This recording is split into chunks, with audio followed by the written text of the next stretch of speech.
සම්මා සම්බුද්දස්ස නමෝ තස්ස භගවතු වරහතෝ සම්මා සම්බුද්දස්ස. දෙවියන් සම්මාන මුදනාටම අපි අද දැන් කරන්න යන්නේ දෙවෙනි පාඩම. ඒකේ අපි මාතෘකාව තමයි පරමාර්ථ ජාතික කියන ඒවා. මේක මහත්යම අකල තියන්නේ. මකන්න බොඩ. පරමාර්ථ ජාතික. පරමාර්ථ ජාතික කියලා කියන්නේ අර යටින් ලියවන්නේ අවිද්‍යා තෘෂ්ණා කර්ම කියලා පළවෙනි බෝඩ් එකේ. ඒ බඳු ස්වභාව තමයි පරමාර්ථ ජාතික නමින් හඳුන්වන්නේ. පරමාර්ථ ජාතික කියන එකේ තේරුම තමයි සත්‍ය වශයෙන් විද්‍යමාන වෙන හැබැයි තාම උත්පාදයට පිටියට භංගයට පැමිණෙච්ච නැති ධර්ම කියන එකයි. පරමාර්ථ ස්වභාවයක් තියෙනවා සහජාත ධර්ම සමග එකතු වෙලා උපාද තිති භංග කියන අවස්ථාවලට පැමිණෙච්ච නැති දේවල් වලට පරමාර්ථ ජාතික කියලා කියනවා. දැන් ඒකෙදී මතක තියාගන්න අපි ඉස්සෙල්ලාම ඉගෙන ගත්ත පරමාර්ථ කියන එකේ ලක්ෂණ හතරක් ඉගෙන ගත්ත මතකද? තවදුරටත් බෙදිය නොහැකි, දියුණු කළ හැකි, දුරු කළ හැකි, සාක්ෂාත්කරණය කළ හැකි. ඒකෙන් හැම එකක්ම තවදුරටත් බෙදිය නොහැකි. හැම පරමාර්ථයක්. හැබැයි හැම පරමාර්ථයක්ම දුරු කරනවා කියන එක කරන්නේ නැහැ. හැම එකක්ම දියුණු කරනවා කියන එක නෑ. හැබැයි යමක් දියුණු කළ හැකි නම් මේක පරමාර්ථය. යමක් දුරු කළ හැකි නම් මේක පරමාර්ථය. ඒ වගේම තවදුරටත් බෙදිය යනවා කියන එක අනිවාර්යෙන් පරමාර්ථයක්. හැම පරමාර්ථයකම මේ ලක්ෂණය තියෙනවා. සාක්ෂාත්කරණය ලැබෙන්නේ නිර්වාණ ධාතුව සම්බන්ධයෙන් පමණයි. දැන් ඒක තමයි පරමාර්ථ වල හැටි. පරමාර්ථ ධර්ම පරමාර්ථ ධර්ම මේක පොඩි වෙනස්කමක් තියෙනවා. පරමාර්ථ කියලා කිව්වම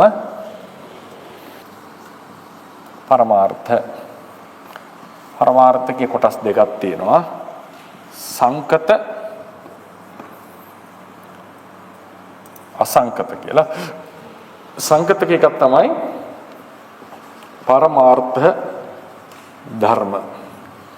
පරමාර්ථ ධර්ම තමයි චිත්ත චෛතසික රූප ධර්ම කියලා කියන්නේ. පරමාර්ථ ධර්ම. නිර්වාණය වැටෙන්නේ අසංකත කියන කොටට. නිර්වාණය වැටෙන්නේ අසංකත කියන කොටට. එතකොට මේ පරමාර්ථ ධර්ම වල විශේෂ ලක්ෂණයක් තමයි හොඳට බලාගන්න. එක්ක මේ ධර්ම හටගෙන නිරුද්ධ වෙලා අවසానයි.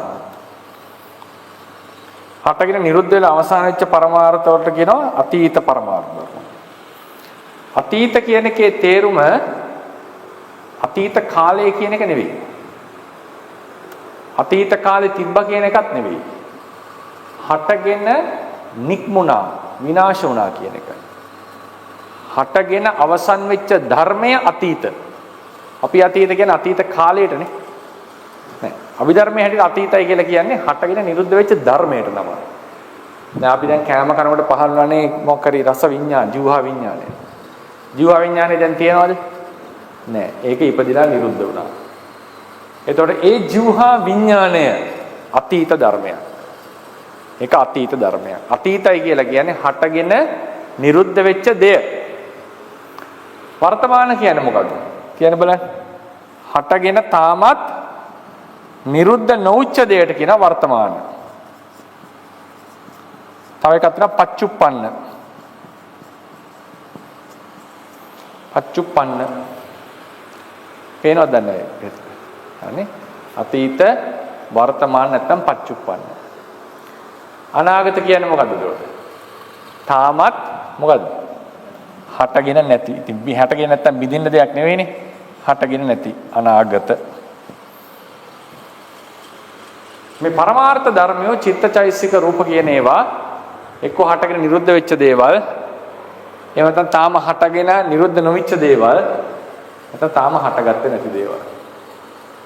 මේ පරමාර්ථ ධර්ම චිත්තචෛසික රූප. මේ වල තියෙන විශේෂ ලක්ෂණයක් තමයි මේවා තනිව හටගන්නේ කලාප ලෙස.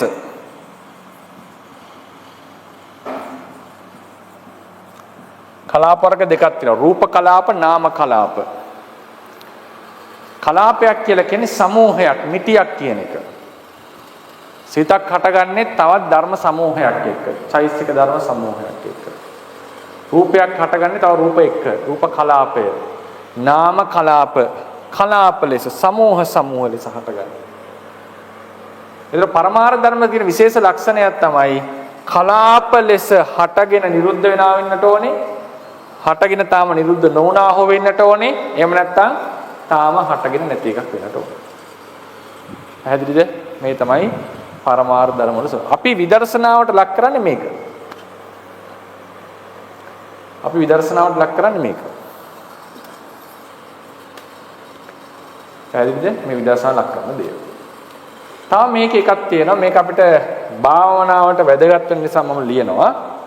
මේ පරමාර්ථ ධර්ම වල තියෙනවා පරමාර්ථ අදහස කියලා එකක්.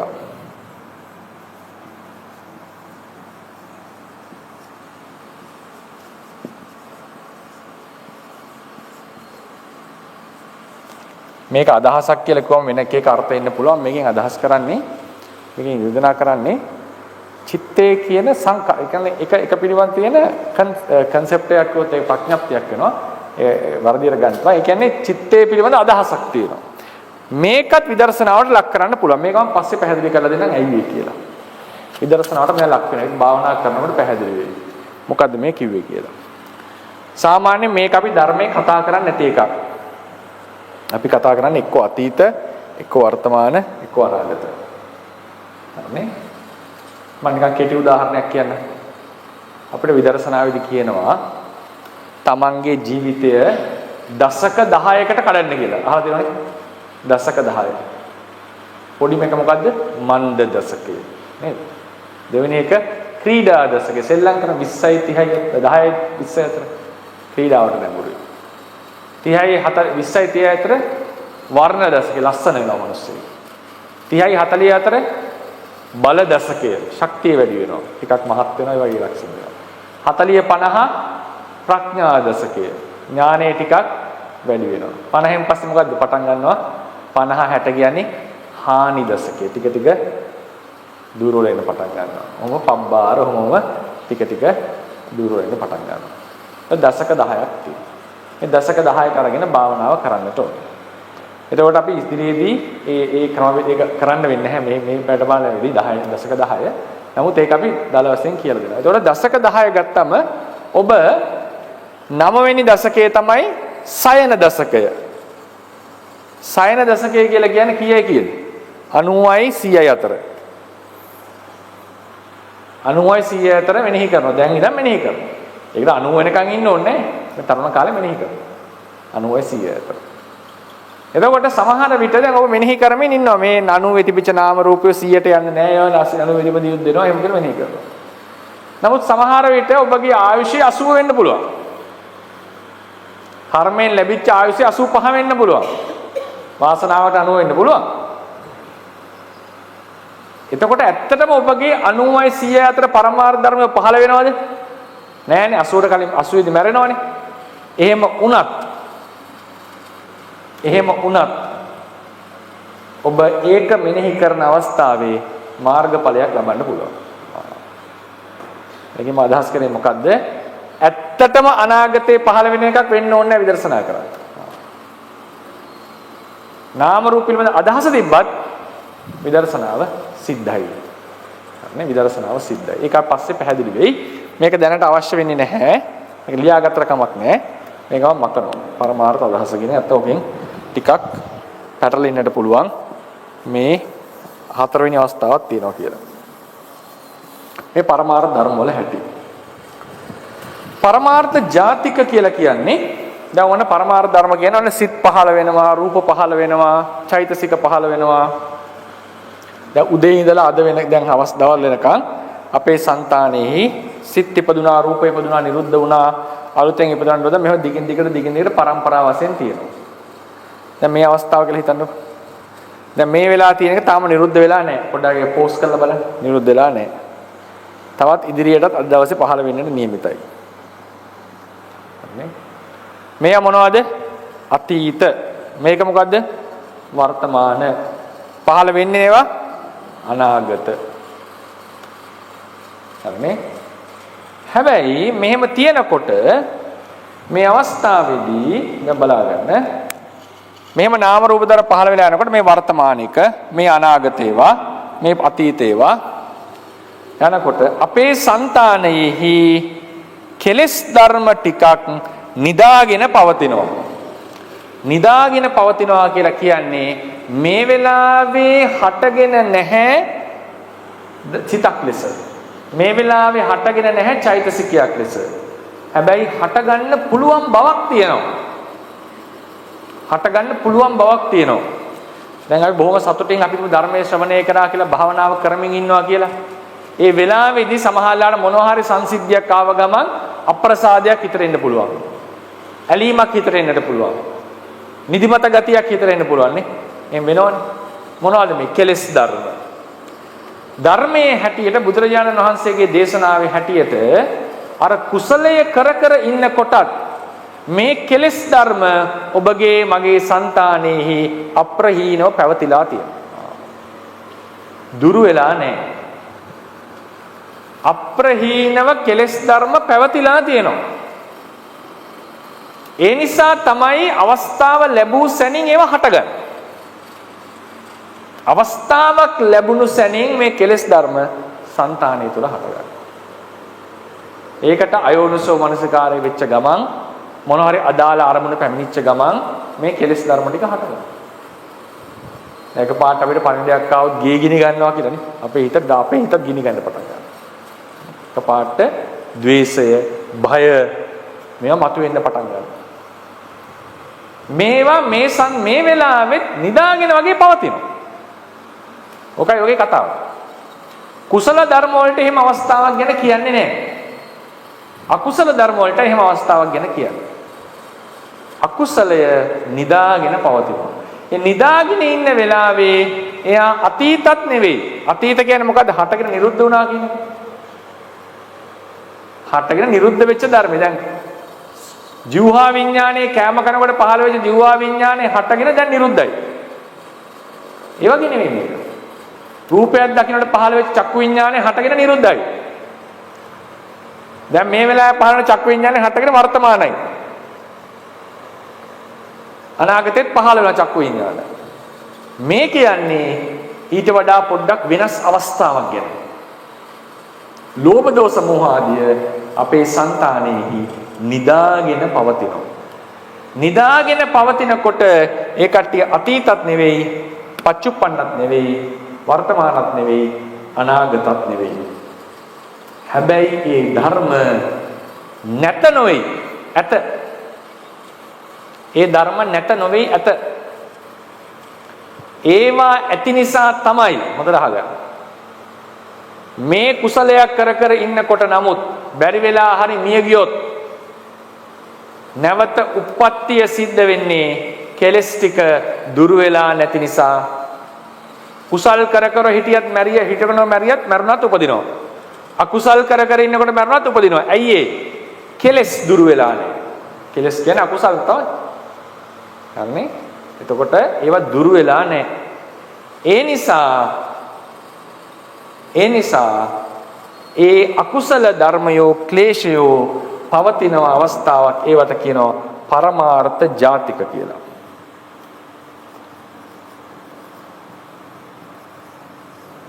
මේක තමයි පාඩම. පරමාර්ථ ජාතික. පරමාර්ථ ජාතික වෙනවා ක්ලේශ ධර්ම.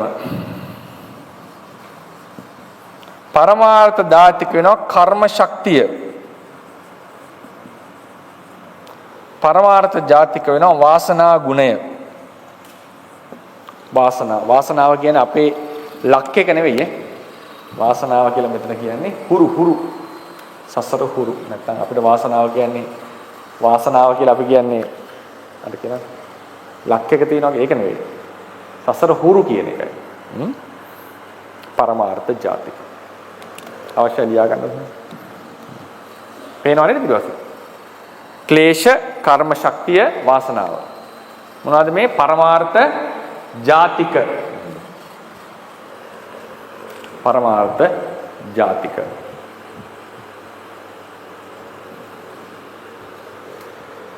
දැන් ඔන්න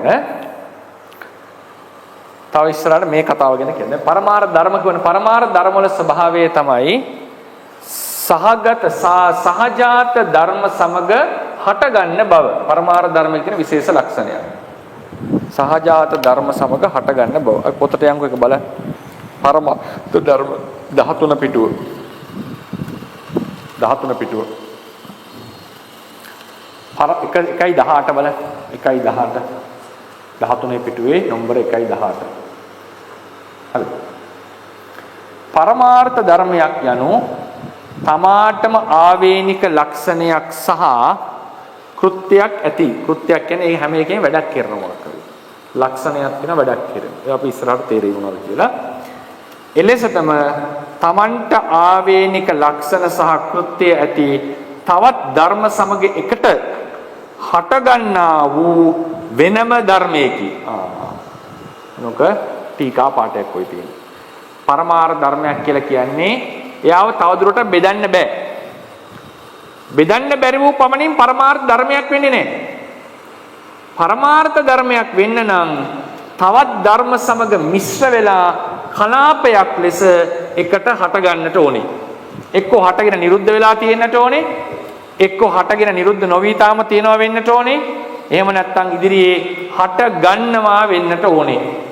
ඕක තමයි ඕකේ ලක්ෂණය. පැහැදිලිනේ 1:8 ඒක පොඩ්ඩක් බෝල් කරගන්න රවුමක් දාගන්න නම්බරය යටින් ඒක ඊටාම වැදගත් මාතෘකාවක්. පරමාර්ථ ධර්මයක තියෙන ලක්ෂණ. මේ පරමාර්ථ ධර්මවල හොඳට බලා ගන්න චිත්තය ගත්තොත් අභිධර්මයේ එහෙම පොඩ්ඩක් කරපු අය දන්නවා චිත්තයකට තනියම හට ගන්න පුළුවන්ද? බෑ. චිත්තයත් එක්ක කවුද හටගන්න එකට? චෛතසික. චෛතසික ධර්මත් චිත්තේ සමග එකට හට ගන්නවා. අපි කියන ලෝභ මූල සිත්, ද්වේෂ මූල සිත් කියලා අපි කියනවනේ. ඒ චෛතසික මිශ්‍ර වෙලා. ඒ චිත්තේ හට ගන්න හැමතිස්සම චිත්ත චෛතසික. චිත්ත චෛතසිකයන්ගේ එකතුවට කියන නමක් තියෙනවා. මොකද්ද? ඒකට කියනවා නමක් එක ඉගෙන ගන්න. ඒ වචනේ මම භාවිතා කරයි. චිත්තෝත්පාදය. චිත්තෝත්පාදය කියලා කියන්නේ චිත්ත චෛතසික ධර්ම වල එකතුවට නමක්. චිත්තෝත්පාදය. චිත්තෝත්පාදය. ඔබ විදර්ශනා කරනකොට චිත්තය අරමුණු කරත් කමක් නැහැ. චෛතසික වෙනම අරමුණු කරත් කමක් නැහැ. දෙකම එකට වෙලා මොකද්ද? චිත්තෝත්පාදේ අරමුණු කරත් කමක් නැහැ. ප්‍රශ්නයක් නැහැ. චිත්තෝත්පාදයක් කියන්නේ චිත්ත චෛතසික ධර්ම වල එකතුවට නමක්. චිත්ත චෛතසික ධර්ම වල එකතුවට නමක්. එතකොට චිත්තෝත්පාද තියෙන්න පුළුවන් අතීත චිත්තෝත්පාද, වර්තමාන චිත්තෝත්පාද, අනාගත චිත්තෝත්පාද. මේ බලන්න රූප ධර්ම වලට මොකද වෙන්නේ කියලා. රූපයි එකතු වෙලා හට ගන්න මේ බලන්න. රූප එකතු වෙලා මිටියක් හට ගන්නකොට මේ සමූහයට කියන මොකද්ද? රූප කලාප. ලියා ගන්න. රූප කලාප. චිත්තෝත්පාදයි රූප කලාපයි. මේ ටික තමයි තියෙන්නේ. විදර්ශනාවට අරමුණු කරන්නේ මේ ටික. චිත්තෝත්පාදයි රූප කලාපයි. අනේ චිත්තෝත්පාදයි රූප කලාපයි. විදර්ශනාවේදී ඔබ රූප වෙන වෙනම අරමුණු කරත් රූප කලාප අරමුණු කරලා භාවනා කළත් ඒකේ තරම් ගැටලුවක් නැහැ. අනේ ඒකෙච්චරම් ප්‍රශ්නයක් නෙවෙයි. මේ තමයි තියෙන්නේ. ඒතර ඇත්තටම තනි තනිව චිත්තචෛතසික රූප තනි තනිව හම්බ වෙන්නේ නැහැ. සමූහ හම්බ වෙන්නේ. එනිසා තමයි පරමාර්ථ ධර්මයක ලක්ෂණ අර 1:18 කිව්වේ. තමන්ට ආවේනික ලක්ෂණයක් ඇති තවදුරටත් බෙදිය නොහැකි කියන එකයි කිව්වේ. කෘත්‍යයක් සිදු කරන තවත් එවැනිම ධර්ම සමග එකට හටගන්න ධර්ම වලට කියනවා පරමාර්ථ ධර්ම කියලා.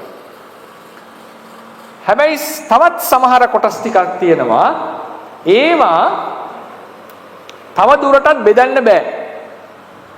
Tamanටම ආවේනික ලක්ෂණයක් තියෙනවා. කෘත්‍යයක් සිද්ධ කරනවා. හැබැයි ඒවා හටගෙන නැහැ. හැබැයි సంతානේ පවතිනවා. సంతානේ පවතිනවා. ඒවට කියනවා පරමාර්ථ ජාතික කියලා. එකක් තමයි. දැන් මේකේ තව එකක් විශේෂයෙන් මතක තියාගන්න ඕනේ. පරමාර්ථ ධර්මයි පරමාර්ථ ජාතිකයි කියන්නේ සම්පූර්ණයෙන් ධර්ම දෙකක් නෙවෙයි. ඔක ඉතලා තාම වැදගත් වෙයි මාතෘකාව. පරමාර්ථ ජාතික කියලා කියන්නේ ඇතම් පරමාර්ථ ධර්ම වල තවත් අවස්ථාවක්. ඒකත් පැත්තකින් ලියා ගන්න. මේක අවස්ථාවක්.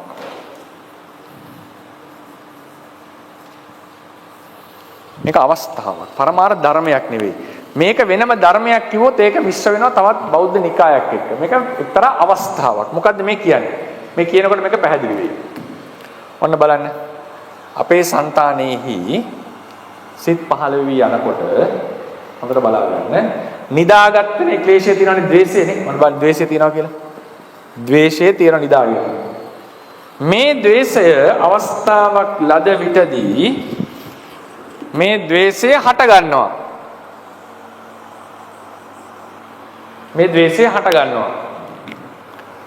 මේ වෙලාවේදී මේ ද්වේෂය හොඳට බලන්න සිතත් සමග මිශ්‍ර වෙලා හිතේ හටගෙනද. දැන් අපි කියනවා කේන්ති ගිහිල්ලා කියලා. තරහ ගිහිල්ලා කියලා කියනවා. තද වෙලා කියලා කියනවා. ඇයි මේ ද්වේෂය දැන් සිතක් එක්ක හටගෙන. මීට කලින් කුසල සිතේ ඉන්නකොට දැන් ඔන්න හොඳට භාවනා කර කර ඉන්නකොට කවුරු හරි ඩිස්ටර්බ් කරනවා. ඒක තරහක් එනවනේ. තරහ එනකොට ඔන්න ද්වේෂය දැන් හිතේ හටගෙන. භාවනා කර කර ඉන්නකොට ඒ ද්වේෂය යටපත් වෙලා තිබුණේ. ඒ යටපත් වෙලා තිබිච්ච ද්වේෂයයි හිතේ හටගන්න ද්වේෂයයි ධර්ම දෙකක් එහෙම නෙවෙයි. ඒ නිදාගෙන හිටපු ද්වේෂයමයි හටගෙන තියෙන්නේ. හටගත්තේ නිදාගෙන හිටපු ද්වේෂයමයි. නිදාගෙන හිටපු එකමයි මේ තියෙන්නේ. මේ තියෙන නිදාගෙන හිටපුවමයි. ඒ නිසා මේක එකම ද්වේෂයේ තවත් අවස්ථාවක්. අනේ ඒක වෙනම ධර්මයක් ලෙස තේරුම් ගත්ත එක ලොකු ප්‍රශ්නයක් නෑ. නමුත් ඒක එහෙම කියන්නේ අපි තේරවාද. මේක අවස්ථාවක් කියලා මතක තියාගන්න. මොකද්ද? නිදන් ඉන්න ධර්ම. පසුපස්සේ ලුහු බඳින ධර්ම. දැන් අහන්න පුළුවන් අපේ විදර්ශනාවේ අරමුණ තමයි මේ ටික. ඔන්න බලන්න. විදර්ශනාවේ අරමුණ මේ ටික. ඇයි මේක උගන්වන්නේ? තා වැදගත්. මේක නිදාගෙන ඉන්න ධර්ම ටිකක්. මේ ටික බලන්න බෑ අපිට. මේක බලන්න පුළුවන් බුදුරජාණන් වහන්සේගේ ආසේ අනුසේ ඥාණයට විතරයි. සාරිපුත්ත ස්වාමීන් වහන්සේ මේක බලන්න බෑ. එහෙනම් ඇයි මේක ඉගෙන ගන්න? ඉගෙන ගන්න හේතුව තමයි විදර්ශනාවෙන් දුරු කරන්නේ මේක. නැවත කියනවා. විදර්ශනාවෙන් දුරු කරන්නේ මේක. ඔබට සසර උප්පත්තිය ගෙන දෙන්නේ මේක. නිදාගෙන ඉන්න කර්ම ශක්තිය, නිදාගෙන ඉන්න ක්ලේශය. ඒ නිසා සසර මෙකැනිසම් එක තියෙන්නේ මේ පරමාර්ථ ජාතික ළඟ. මේක නැතුව නෙවෙයි. මේ සසර දිග්ගැස්සෙන්නේ මෙයා නිසා. ඒ නිසා විදර්ශනා වඩලා ඔබ කරන්නේ මේක දුරු කරන එක. මේක දැනගෙන ඉන්නට ඕනේ.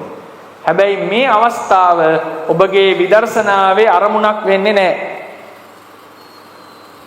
විදර්ශනාවේ අරමුණක් වෙන්නේ නැහැ. මේක තමයි දුරු කරන්නට තියෙන්නේ. මේක තමයි දුරු කරන්නේ. මේ බලන්න මේ බෝඩ් එක ඇද්දි මේ පරමාර්ථ ජාතික වෙත්ත අවිද්‍යාව තෘෂ්ණාව තමයි මෙතන දුරු කරන්නේ. පරමාර්ථ ධර්ම තමයි සිත් පහළ වෙන්නේ. ඒ විදර්ශනා සිත් ඇති කරගෙන අර පරමාර්ථ ජාතික ධර්ම ටික දුරු කළා දානවා. දැන් පරමාර්ථ ජාතික ධර්ම තුනක් තියෙනවා. කැටගරි එකකින් මේක ඉගෙන ගන්නට ඕන අපි. ක්ලේශ කියලා කියන්නේ නිදාගෙන ඉන්න දුරු නොවිච්ච කෙලෙස්. අප්‍රහීන ක්ලේශ. අප්‍රහීන ක්ලේශ. ඒ කියන්නේ අපි වෙන වැඩ කර ඉන්නකොටත් මේ කෙලෙස් ටික අපේ సంతානෙහි නිදාගෙන පසුපස්සෙහි පැමිණෙමින් පවතිනවා. ඒ වයින් සමහරකට අපි කියනවා අනුශය කියලා. අනුශය නැත්නම් අනුසය පසුපස්සේ ලුහු බැඳගෙන එනවා. දුරු වෙලා නැහැ. ඒ අනුසය කෙලෙසේ තියෙනකොට මොකද වෙන්නේ? ඒ අනුසය කෙලෙසේ තියෙනකොට අපි සිදු කරන ක්‍රියාකාරකම් කර්ම බවට පත් වෙනවා. ඒ කියන්නේ මේ බලන්න බෝඩ් එක. මෙතන අපි හොඳ කර්මයක් කරා කියන්නකො යහපත් දෙයක් කරා කියන්නකො යහපත්. මේ අවිද්‍යාව තෘෂ්ණාව කියන එක මේකට බලපානවා. ඒ බලපෑම නිසා අපි කරපු යහපත් කර්මයේ ශක්තියක් సంతානෙහි ඉතිරි වෙනවා. මේ තමයි කර්ම ශක්තිය කියලා කියන්නේ. මේ අවිද්‍යාවයි තෘෂ්ණාවයි දුරු වෙලා තිබුණොත් මේ ශක්තිය ඉතිරි වෙන්නේ නැහැ. ඒ නිසා රහතන් වහන්සේ අතින් කර්ම රැස්වන්නේ නැහැ. මේ පරමාර්ථ ජාතික කෙලෙස් තමයි කර්ම වලට හේතුව. කර්මයක් රැස්වන්නේ පරමාර්ථ ජාතික කෙලෙස් තියෙන නිසා. ඒ පරමාර්ථ ජාතික කෙලෙස් තමයි මේ පුරාණයේ කරපු කර්මයට විපාක ලබා දෙන්න අවස්ථාව ලබා දෙන්නේ. ඒ නිසා මේ ඊතලයක් ගහලා තියෙනවා. මේක නැත්තම් මේක කරන්න බෑ. මේ කර්මය තමයි මේ ඇතගන්නේ. මේ පරමය කියන එකට මෙහෙම ගිහිල්ලා අපත්‍ය දෙන්නට බෑ. මේ උපකාරය දෙන්නේ කෙලෙස් නිසා. කර්ම රැස්වන්නේ කෙලෙස් නිසා. ඒ නිසා කෙලෙස් තියෙන තාක්කල් ඔබට කර්ම රැස් වෙන එක වළක්වන්නත් බෑ. කෙලෙස් තියෙන තාක්කල් උපදින එක වළක්වන්නත් බෑ. අනේ කර්ම රැස් වෙන තාක්කල් කෙලෙස් තියෙන එක වළක්වන්නත් බෑ. කෙලෙස් තියෙන තාක්කල් කර්ම ඇති වෙන එක වළක්වන්නත් බෑ. කෙලෙස් තියෙන තාක්කල් මතු උපදින එක වළක්වන්නත් බෑ. හරිනේ සමහරකට පෙනුනේ නැහනේ. ඒ කියන්නේ අවිද්‍යාව තෘෂ්ණාව ඇති කල්හි චිත්තෝත්පාදයට කෙලෙස් බලපානවා. ඒ කෙලෙස් නිසා කර්ම රැස් වෙනවා. ඒ කර්ම වලින් උප්පත්තිය සිද්ධ වෙනවා. ඒතර කෙලෙස් වලින් තමයි මේ වැඩේ සිද්ධ කරන්නේ. ඊළඟට මේ කර්ම ශක්තිය ඒකත් ඉතා වැදගත්. මේ කර්ම ශක්තිය කියලා කියන්නේ චේතනාවෙම තවත් අවස්ථාවක්. දැන් මේක අපිට වැදගත් වෙනවා මේ චේතනාව තේරුම් ගන්න එක විදිහට භාවනා කරනවා. අපි අහලා තියෙනව නේද පටිච්චසමුපාදේ පාඩක. අවිජ්ජා පත්‍ය සංඛාරා සංඛාර පත්‍ය විඥානං කියලා. මොකද්ද සංඛාර පත්‍ය විඥානං කියන එකේ තේරුම? කර්මය නිසා ප්‍රතිසන්දිය සිද්ධ වෙනවා කියන එක. මේක ඉස්සරහට මෙනෙහි කරන්නට ඕනේ. මෙනෙහි කරනකොට කර්ම ශක්තිය අරමුණු කරන්න බෑ ඔබට. නමුත් ඔබ අදහස් තේරුම් ගන්න ඕනේ. කර්ම ශක්තිය කියලා කියන්නේ අපි සිදු කරන කුසල කර්ම වලින් సంతානෙහි ඉතිරි වෙනවා එක්තරා ගති විශේෂයක්. ඒ ගති විශේෂය තමයි මතු ප්‍රතිසන්දිය ඇති කරවන්නේ. කර්ම ශක්තිය අපි කරපු පින්පව් අප පස්සේ ලුහු බැඳගෙන එනවා. හරියට අලු යට ගිනි පුපුරු වගේ. ඉංග දහන්තම් බාල මන්වේති බස්මච්ඡන්නෝව පාවකෝ. හරියට අලු යට ගිනි පුපුරු එන්නා වගේ මේ කර්ම ශක්තිය කුසල ශක්තිය නම් හොඳ එකක් ඊට පස්සේ. ඡායාව අන පායිවි. හේවණැල්ල වගේ පස්සෙන් එනවා. අකුසල කර්මයන් නම් චක්කංව වහතෝ පදන්නේ. හරියට කරත්තේ ගුණාගේ පස්සේ ඉන්නා වගේ. දෙක පසුපස්සේ ගමන් කරනවා. පසුපස්සේ ලුහු බඳිනවා. එතකොට මේ කර්ම ශක්තිය කියලා කියන්නේ මේ වගේ නිදාගෙන ඉන්න අවස්ථාවක්. දැන් සමහරවල් අපි කියනවානේ ඇයි මෙච්චර මේ හොඳ කරන මටම මේක උනේ අපි පව් කරලා නැහැ අපිට මේක උනේ ඇයි කියලා අපි කියනවානේ සමහරවල්. ඔය සමහර මහා අර බුදුරජාණන් වහන්සේ කාලේ උපාසක මහත්තයෙක් සෝතාපන්න වෙච්ච කෙනෙක් විහාරේ බණ අහලා ගෙදර යනකොට හොරටියක් අල්ලලා මැරුවා. භික්ෂුන් වහන්සේලාට ප්‍රශ්නයක් මේ වගේ විපාකයක් ලැබුණ මේ වගේ මරණයකටපත් උනේ ඇයි? මේ තාම හොඳ ගුණවත් උපාසක මහත්තයෙක්. බුදුරජාණන් වහන්සේ කියනවා මගේ පුත්‍රයාට සෝවාන් වෙච්ච කෙනෙක් මේ ජීවිතයේ හැටියට නම් මේ ලැබිච්ච කර්මය ගැලපෙන්නේ නැහැ. හැබැයි කලින් ජීවිතේ කරපු දේවල් හැටියට නම් ගැලපෙනවා කියලා කතා පුවතේ කිව්වා. මොකද්ද වෙලා තියෙන්නේ? දොරටුපාලෙක් ඉස්සර. ඒ කියන්නේ නගර ద్వාරේ ඉන්නවා. මහත්තයෙක් ලස්සන බිරිඳක් එක්ක ආවා. බිරිඳට වහ වැටිලා මහත්තයව මරලා මහත්තයව මැරුවා. මේ ජීවිතේ සෝවාන් වෙලා. මම සසර හැටි. ඊට පස්සේ මොකද උනේ? ඔහුට මොහොරු ටිකක් එකතු වෙලා බණ අහලා යනකොට ගහලා මැරුවා. දැන් බලන්න මේ හොඳ උපාසක මහත්තයා මෙහෙම ඉන්නකොට කාටවත් හිතෙයිද මේ වගේ අකුසල කර්ම ශක්තියක් මෙයාගේ පස්සේ එනවා කියලා?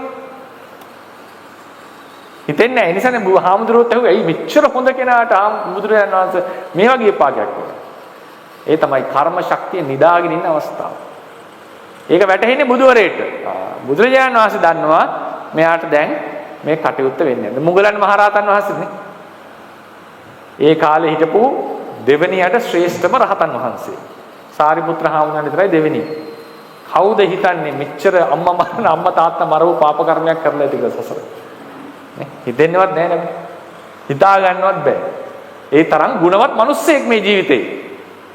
이르දියෙන් යන්න පුළුවන් ඒ ඔක්කොම කරන කෙනා එනා බලන්න සසර ඇති අපි මොන පාප කර්ම කරලා ඇද්ද අපි දන්නේ නැහැ. ඒ නිසා ඒ කර්ම ශක්තිය නිදාගෙන තියෙන්නේ. ඒ වගේම තමයි ඒක හිටියා වේදේහිකා කියලා හොඳ ගුණවත් කියන්නේ හරි ප්‍රසිද්ධයි එතුමිය ඉවසනවා හරි ගුණවත් කියලා. එතුමා සවැත් නුවර එතුමිය හිටියා. වේදේහිකාගේ ගුණය අතිශය පැතිරිලා තිබුණේ. ගෙදර හිටපු වැඩකාරියට හිතුණා මෙයා පරීක්ෂා කරන්නට ඕනේ. මොකද කරේ? පළවෙනි දවසේ දැන් උදේම නැගිටින්න වැඩ කර. පළවෙනි දවසේ ටිකක් එළියට ගන්න නිදාගත්තා. ඊපස්සේ මෙයා ඇවිල්ලා මොකද මේ නිදාගන්න කියලා පොඩ්ඩක් දොස් තියලා ගියා. මෙයා බැලුවා ටිකක් කේන්ති යනවා වේදේහිකාට. එහෙම නැතුව නෙවෙයි. දෙවෙනි දවසෙත් හිටියා. දෙවෙනි දවසේ හොඳටම තද වුණා. මේ හොඳම ගුණවත් කෙනා. කියන්නේ ප්‍රසිද්ධයි සමාජයේ. තද වෙලා බැන්නා. හොඳටම බැන්නා ඒ පාර. අරගෙනම් පොඩ්ඩක් ඇයි මේ පරක්කු කියලා ගියේ දැන් හොඳටම බැන්නා. සරට. තුන්වෙනි දවසෙත් මෙයා නිදාගත් ඔළුව වහගෙන. එදා මොකද කරේ? කේන්ති ඉවස ගන්න බැරුව පොල්ලක් අරන් ඔළුවට ගහුවා. ඊට පස්සේ මෙයා ලේ පෙරාගෙන සවැත් නුවර ඇවිල්ලා ඔන්න ඔය කට්ටියගේ වේදේහිකාගේ වැඩ කියලා අද වගේම තමයි. ඒilla ප්‍රචාරණය දුන්නා වේදේහිකාගේ සම්පූර්ණ මේක නැති වුණා. මොකද්ද රෙපියුටේෂන් එක මෙයා වුණා. ඒතර බලන්න එතුමියගේ කෙලෙසේ කාටවත් අඳුරගන්න බැරි වුණා. ඒ කෙලෙස් ගතිය අකුසල ගති ස්වභාව එතුමියගේ సంతානෙහි නිදන්ගතව පැවතියා. හරිනේ. එතකොට මේ කියන අකුසල ගති ස්වභාවයෝ කර්ම ශක්තියින් අපේ సంతානෙහි පසුපැස්සේ ලුහු බැඳගෙන එනවා කියලා මතක තියාගන්න. ඒක පරමාර්ථ ජාතික කියලා කියන්නේ. ක්ලේශ කර්ම ශක්තිය. වාසනාව කියන එක මම කෙටියෙන් විස්තර කරන්නම්. වාසනාව කියලා කියන්නේ අපේ හුරු. අපි හැමෝටම කෙලෙස් වලට අමතරව තියෙනවා වාසනාව කියලා ගුණය. වාසනාව කියලා කියන්නේ සමහර වෙලාවලට අපි කුසල හිතෙන් වැඩ කරත් සමහර ලාවට අකුසල හිතෙන් වැඩ කරනවා වගේ පේනවා. සමහරු කතා කරනකොට මානෙන් කතා කරනවා වගේ දැනෙනවා. සමහරු කතා කරනකොට රාගයෙන් කතා කරනවා, සමහරු ද්වේෂයෙන් කතා කරනවා වගේ. හැබැයි හිතේ ද්වේෂයක් තරහක් නැහැ. රහත් වෙනකොට කෙලස් කැපුවට මේ වාසනා ගුණය හැම සම්පූර්ණයෙන් දුරු කරන්න බෑ බුදුවරයෙක්ට හැර වෙන කෙනෙක්ට. ඒ නිසා වාසනාව කියන ගුණය රහත් වෙලත් අපේ సంతානේ තියෙන. ඒක උපමාවක් දීලා තියෙනවා. ඒක වැඩි අපිට භාවනාවට අදාළ වෙන එකක් නෙවෙයි. නමුත් කෙටි විස්තරයක් කරේ. අලියා දන් වැල්ලෙන් ඉඳන් බැදලා තියෙනකොට සම්පූර්ණ කකුල දිගහරින්න බෑනේ යාට. ඒතර යා පොඩ තමයි ඇවිදින්නේ එහෙම.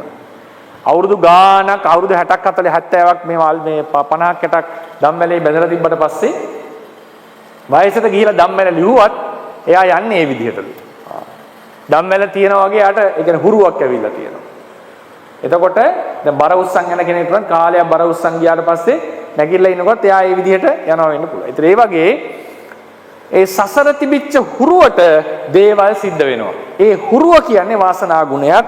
මේ හුරුව භයානක එකක් නෙවෙයි ලොකුවට. මේ හුරුවෙන් උප්පත්තිය ගෙන දෙන්නේ නැහැ. කෙලස් දුරු කරා නම් ඉවරයි කතාව. හුරුව තිබ්බා කියලා ප්‍රශ්නයක් නැහැ. අපේ බුද්ධ කාලේ හිටියා පිලින්ද වච්ච කියලා රහතන් වහන්සේ කෙනෙක් ආත්ම භාව ගණනාවක්ම බ්‍රාහ්මණ කුලේ ඉපදිලා සාමාන්‍ය මිනිස්සු දකින්නකොට භික්ෂුණීන් වහන්සේලා දකින්නකොට Tamanට වඩා පල්ලෙහා අය දකින්නකොට වසලයා වසලී කියලා කතා කරනවා. මේ මිනිස්සුන්ට තද වෙනවා. සමහරුන්ට තද වෙනවා. හරිනේ. ඊට පස්සේ බැබුජානසට කම්ප්ලේන්ට් කරා ගිහින්. එස්කෝ නෑ කරන්න දෙයක් නෑ. මගේ පුත්‍රයාට එහෙම පොඩි මාත්‍රවත් අකුසල සිතක් පහළ වෙන්නේ නැහැ. මෙයා රහතන් වහන්සේ කෙනෙක්. මෙයා මේ සසර කාලයක් තිස්සේ තිබිච්ච හුරුවක් නිසා තමයි එයාටම කන්ට්‍රෝල් නැහැ ඒක. එයාටම ඒක නවත්ත ගන්න බෑ. හැබැයි සමහර බුදුරජාණන් වහන්සේට වසලයා කියන්නේ ගියේ නෑ. එහෙම අවස්ථාවක් වෙන්නේ නැහැ. නමුත් ඒක සමහර අවස්ථාවලදී අර හුරුවට වැඩ කරනකොට ඒක ඉබේම එයා අතින් කියවෙනවා. අන්න එතන වාසනාව. ඒකත් නිදාගෙන තියෙන එකක්. ඒ වගේ තව නිදාගෙන දවර දිනවා ආසය, අනුසය, චරිතය, අදිමුත්‍ය, අල්පරජක්ෂ භාවය, මහරජක්ෂ භාවය. ඒ අපිට කතා තියෙනවා. විශේෂයෙන්ම ඔක් ගන්නේ ආසය, අනුසය, චරිතය, අදිමුත්‍ය, කර්ම ශක්තිය, කර්ම සමංගීතා, වාසනාව කියන ධර්ම ටික. හරිනේ ආසය, අල්පරජක්ෂ, මහරජක්ෂ භාවය එම ලොකුවට අපි කතා කරන්නේ අර ටික තමයි ගන්න. මේ පරමාර්ථ ජාතික ධර්ම. මොකද්ද පරමාර්ථ ජාතික කියලා කියන්නේ? සත්‍ය වශයෙන්ම තියෙන තවදුරටත් බෙදන්න බැරි හැබැයි ඉපදිලා නැති. හරිනේ ඉපදීමට ආපු නැති ධර්ම තමයි පරමාර්ථ ජාතික. ඒතර කෙනෙක් අහන්න පුළුවන් මෙහෙම ප්‍රශ්නයක්. මේ පරමාර්ථ ජාතික අනාගත ධර්ම නෙවෙයිද? දැන් උදාහරණයක් අපේ సంతානෙහි කෙලෙස් දිනව නිදාගෙන.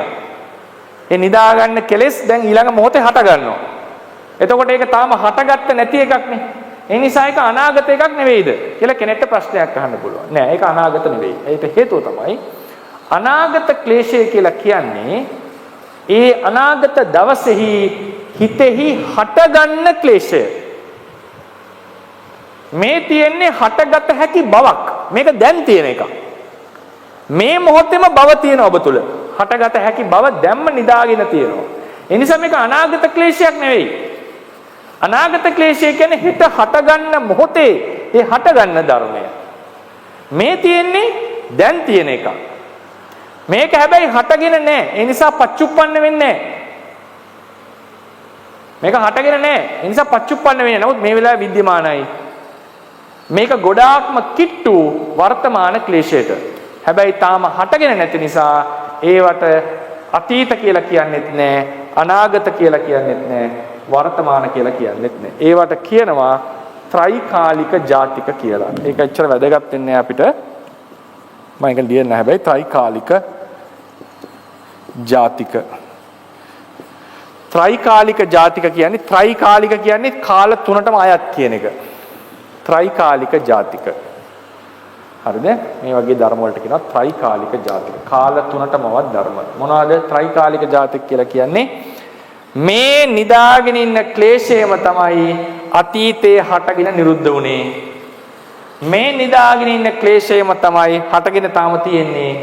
මේ නිදාගෙන ඉන්න ක්ලේශයම තමයි අනාගතේ හටගන්නේ. ඒ නිසා ඒ ක්ලේශය අතීත අනාගත වර්තමාන කෙලෙස් අසුරු කරගෙන පවතින්නේ.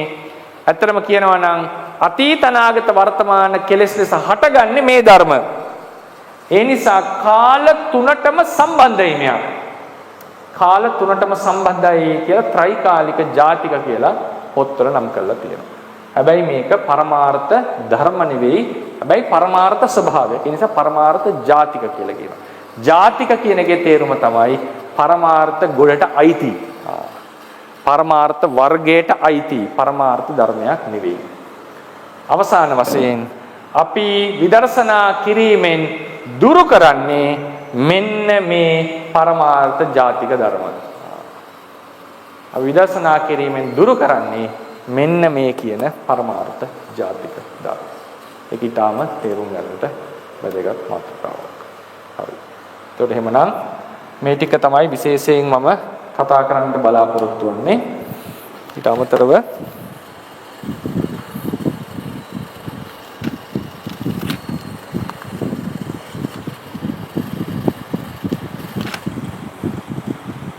හරි.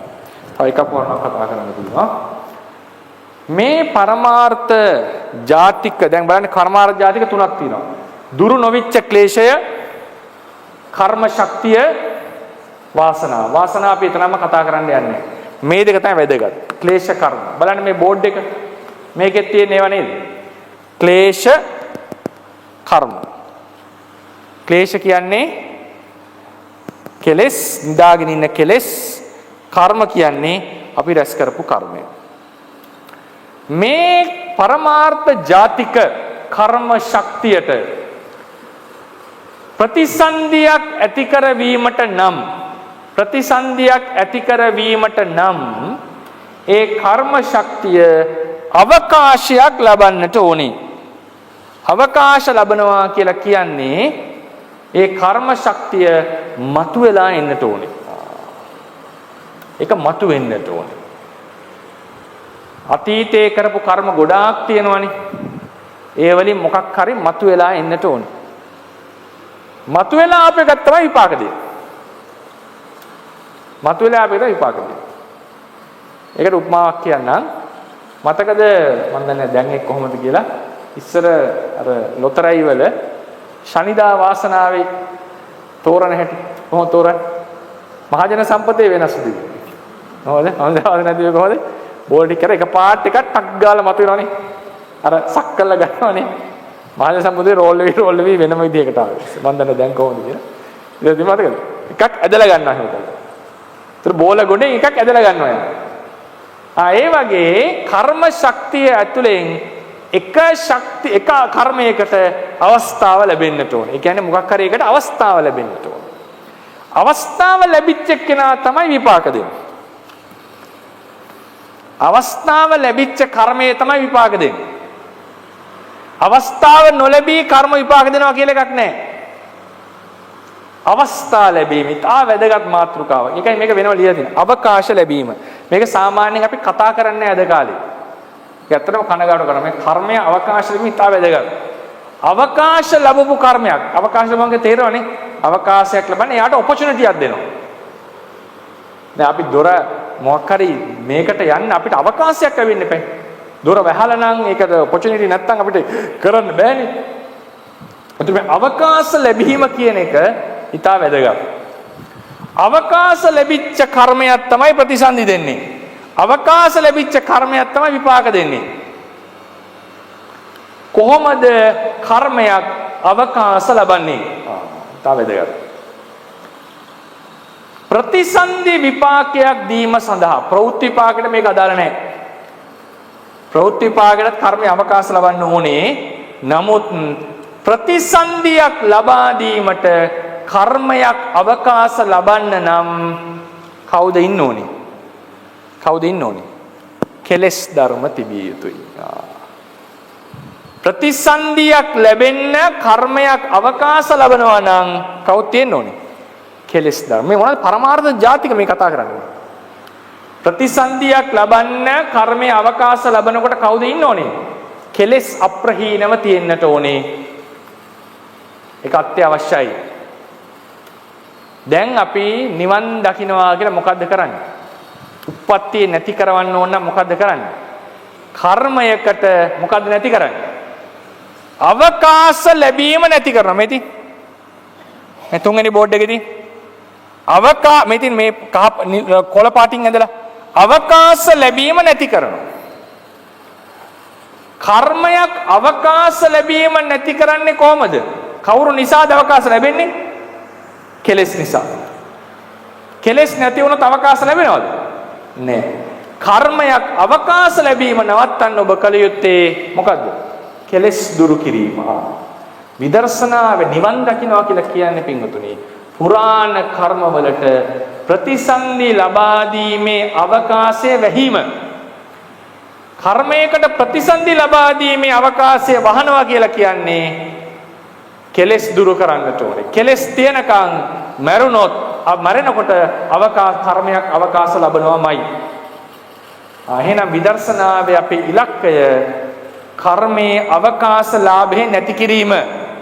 කර්මයේ අවකාශ ලාභේ නැති කිරීමට නම් කාව දුරු කරන්නට ඕනේ? කෙලෙස් දුරු කරන්නට ඕනේ.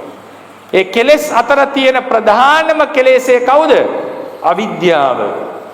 අවිද්‍යාව දුරු කරන්න නම් කාවද ඇති කරගන්න ඕනේ? විද්‍යාව. විද්‍යාව කියලා කියන්නේ විදර්ශනාව. විදර්ශනා භාවනාව කරනකොට පරමාර්ථ ජාතික වශයෙන් තියෙන අවිද්‍යාව දුරු කරනවා. අවිද්‍යාව දුරු කිරීමෙන් සියලු කෙලෙස් දුරු වෙනවා. එතකොට කර්මයට අවකාශ ලැබෙන්නේ ප්‍රතිසන්දියක් දෙන්න. ඔබ මතු උප්පත්තියෙන් නිදහස් වෙනවා. ඒක තමයි රහතන් වහන්සේලා කියන්නේ. කීනා ජාති උසිතං බ්‍රහ්මචරියං කියලා ප්‍රකාශ කරන්නේ. මගේ ජාතිය ෂය වුණා. මගේ ජාතිය දැන් අවසానයි, නැවත උප්පත්තියක් නැහැ. ඒ කිව්වේ මොකද? කෙලෙස් ධර්ම දුරු කරාම නැවත උප්පත්තියකට අනුප්පන්න දුක එන්න තියෙන දුක නැති වෙනවා. එන්න තියෙන දුක නැති වෙනවා. දැන් කවුරු හරි නඩුවක් දාලා නඩුව අහන්න කලින්ම නඩුව අයින් කරගත්ත කවුරු හරි. අපි කියන අම්මෝ පුදුම දුකකින් බේරුණේ කියලා. ඒ වගේ කෙලෙස් ධර්ම තියෙනවා නම්, කර්මයේ තියෙනවා නම් මතු දුකක් එන්නට නියමිතයි.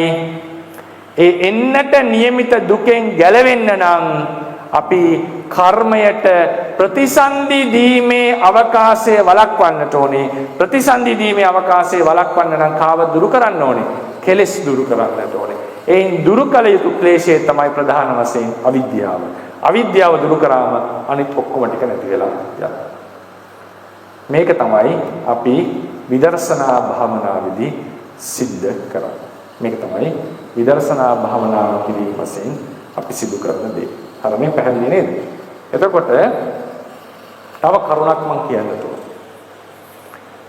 මේ අවිද්‍යා තෘෂ්ණා දෙක දුරු කරනවනේ. මතකද කිව්වා? පරමාර්ථයක් වෙන්න නම් ලක්ෂණ හතරෙන් එකක් තියෙන්නට ඕනේ. මොකද්ද ලක්ෂණ හතර? තව දුරටත් බෙදන්න බැරි ස්වභාවයක් වෙන්නට ඕනේ.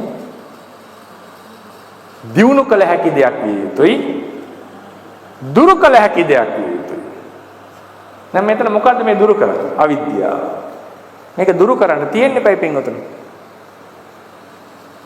නැති දෙයක් කොහොමද දුරු කරන්නේ? නිසා මේ අවිද්‍යාව තියෙනවා. මේ අවිද්‍යාව තියෙනවා. දැන් මේක දුරු වෙන්නේ මාර්ග හිතෙන්නේ. ලෝකෝත්තර හිතෙන් තමයි මේක දුරු කරන්නේ. මාර්ගසිත කියලා කියන්නේ කුසල හිතක්. ඒකේ කෙලෙස් තියනවද?